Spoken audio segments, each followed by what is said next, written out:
কুকুর নিয়মিত মসজিদে আসে এবং সেখান থেকে ভালো ভালো খানা খায়।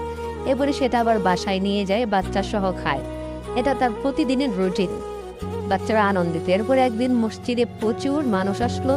এখন কেউ তার খেয়াল করলো না, সবাই গল্প করছে, কেউ তাকে খাবার দিল না। সে ব্যথিত হয়ে সব মানুষও চলে গেল, সেও চলে গেল বাড়ির দিকে, কেননা তার টেনশন। বাচ্চারা না খেয়ে আসে, বাচ্চারা মাকে খালি হাতে দেখে তারাও কান্না করলো। এখন এই বাচ্চাদেরকে নিয়েই কুকুরটা ঘুমানোর চেষ্টা করলো, তাদেরকে না খাইয়ে ঘুম পাড়ালো। পরের দিন আবারও মসজিদে আসলো, দেখে মসজিদে নির্মাণ কাজ চলতেছে। সে দুঃখ পেল। হঠাৎ করে একজন হাজী সাহেব তাকে দেখতে পেল।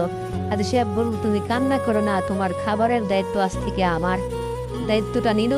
পরের দিন যখন সে আসছে, দেখে যে মানুষ সেখানে ভিড় জমাচ্ছে, বলে যে হাজী সাহেব মারা গেছে, তুমি আর খাবার পাবে না। তখন কুকুরটা আবারও কান্না করলো। এরপর সে চিন্তা পড়ে গেল, আমি এখন কি করব। পরে মসজিদ কমিটি তাদের দায়িত্ব নিল, কুকুরদের খাবারের ব্যবস্থা করলো। কুকুররা সেখানে আনন্দে থাকতে লাগলো। সকলে লাইক, কমেন্ট, সাবস্ক্রাইব করে দাও।